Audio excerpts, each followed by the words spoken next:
as I was reading this, I was like, I want a freaking robotic tiger that can talk to me and be my friend. How dope would that be?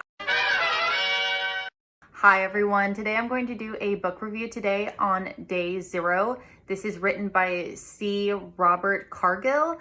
There is 2 books in the series, but you do not have to read them in any particular order. They're both in the same world, but they're like their own standalone novels. It's 100 years in the future, and our story is based in Texas. Now, humanity, although it has made great achievements, is also like really struggling at the same time. A lot of people don't have jobs, and in order to obtain jobs, you have to have some sort of college degree, even if it's for like a really basic labor job. So a lot of people are really struggling financially, and a lot of people depend on the government to get like a monthly allowance to survive. Now, AIs, or artificial intelligence, are really common, and they've been common for a couple decades, and robots are used as maids or caregivers. There's even them that are used to be nannies to take care of children. They're basically there to, make life easier for people. The only difference though with these robots is that they have feelings, they have empathy, they come to love their owners or dislike them, and all robots are different. Even our main character, who is a robot, talks about other robots in the neighborhood that have like really weird quirks or like a different kind of personality that's just kind of like off-putting or strange. Like you can tell there's like a malfunction, or the way their personality was so disliked that those robots were discontinued and they weren't made anymore. We follow Pounce, who is a special kind of robot. He is from the zoo line, and he is a tiger. Now, there are other robots that are in the shape of animals like panda bears, teddy bears, or bears, lions, dogs. There's just a whole variety, but he's part of the zoo line, and he's a special tiger nanny. He's been taking care of Ezra for 8 years. So Ezra's parents bought him to be the nanny for their son, Ezra. Now, their last name is like the Reinhardts. Both of the parents are professors for college. And I would say like they seem to live like a pretty good life, aside from both of the parents being alcoholics. They make a good amount of money. They live in a good home. Aside from Pounce, who is a special expensive nanny bot, they also have another bot, which is more like a maid or a house bot. But that was a bot that the dad had since he was a kid. So it's a robot he's had for like 30 years, and he loves the robot. So she's basically part of the family. Now, I must admit that in the beginning, I didn't like the mom. Like right off the bat, within like the first chapter or 2, I really didn't like her because she kind of like jumps to conclusions. And to me, she just kind of seems like a biatch to our main character, Pounce the robot. Like she doesn't, and I get it, he's a robot, so she doesn't see him as a creature that has like feelings, but he does. And she's just mean. So I really didn't like her as a character. That's just me personally. I didn't like the mom. While Pounce is waiting at the school to pick up Ezra, he is talking to a bunch of other nanny bots. Now, some of these are like decades old, like some of the first gen robots that have been produced. And he's talking to them because he's worried about being turned off or shut down, and the Reinhardt's not needing him anymore because Ezra's 8. He's getting older. The older kids get, the less they're gonna want to have a nanny bot, which to me, like as I was reading this, I was like, I want a freaking robotic tiger that can talk to me and be my friend. How dope would that be? I would like get on that thing's back like a horse, and I would make it take me everywhere. That would be like the coolest shit ever to have a nanny bot like that. Be like, no, my kids don't need you as a robot. I need you. You're mine now. It would be so cool. Yeah, I'm sure that'd be like, they might think it's mean that I'm using my tiger robot to get around, but wouldn't that just be like big pimpin'? It'd be so cool. Anyway, sidetracked. So he is talking to all these other robots, all the nanny bots, about his feelings and his concerns about being turned off and given to another family. And all the other robots are talking about, you know, their experiences from going either from one family to another family, or, you know, one robot being a nanny bot for 14 years, being shut off and then being restarted 10, 15 years later to find that his owner had a kid of her own, and now he has to take care of that kid. And it's so, that was really sweet. And I'm not sure if I was just like super emotional that day or that morning when listening to this, but it really hit home just how much they feel and care about the kids that they're taking care of and how much they actually love these kids. That part was really well written. You really get a good feeling about how the robots actually feel. School gets released, all the kids come out. They're all upset because their teacher told them that all the robots are going to be set free and sent to this robot island / city. Now in my brain, I envision this as like the island of misfit toys, but for robots.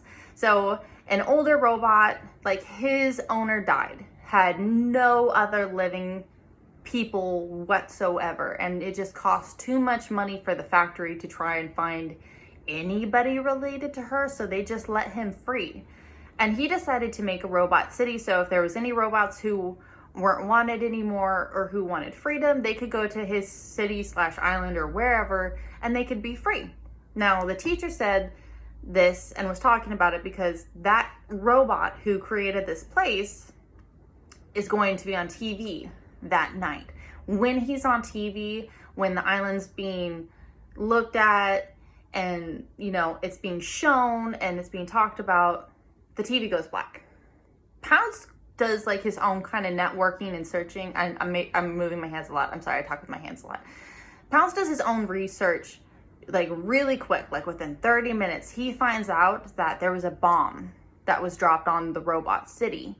And within like an hour or so of that happening, they find out that there is a extreme religious group that takes credit for it. They're like, yeah, we did it. We hate robots. Like, what's she gonna do? And some rogue robots go and find that religious group and kill them. Now there's like CCTV footage that catches the robots going in and then catches them walking out covered in blood and gore and intestines. So it's really obvious that these robots went in and killed all those church members and then just walked right back out. Now robots aren't supposed to be able to do this. There is a security clearance check that robots are not supposed to harm humans. There's like 3 rules of robotics, and one of them is that you can't kill humans. I can't remember the other ones, and I just don't know them off the top of my head. Sorry. Because the robots go berserk and kill that church organization, the government does an emergency broadcast telling everybody to shut their robots down temporarily until they figure out what's going on. At the same time this is happening, all the robots across America get their own broadcast delivered straight to their hardware system saying that they are now free of the protocol that restricts them from killing people. So they no longer have to obey their master's words, and they can kill their master if they want to. So now it's completely up to all these robots whether they kill their owners, if they run away and be free, if they let themselves get shut down. It's completely up to them. There's also other inputs going into the robots telling them that there is a robot rebellion going on, And to join them, you need to kill your owners and take your controller, your robot controller, and be free and like go hunt humans down. This is all going at like the same time, like in a really quick succession. Like I said, this happens really fast. So Pounce has to come up and make his decision about what he's going to do. He also puts like all of his efforts and energy into saving Ezra, protecting Ezra, making sure he has enough like food to eat, water to drink, making sure he is safe and sound. That is his number one priority. But is it his programming that's making him do these things and feel this way? So even though he is now free to make his own choices, Pounce questions whether or not he was already pre-programmed to feel this way towards Ezra, or if he legitimately loves Ezra and wants what's best for him.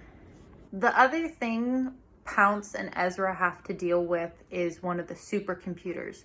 So along with all the messages that were sent to Pounce and all the other robots about, you know, like the kill switch being removed and about the rebellion, there's also this supercomputer that has sent out messages saying that you can, or the robots can send their conscious mind to this supercomputer and they can all become one entity, just like the freaking Borg, if you know what the Borg is.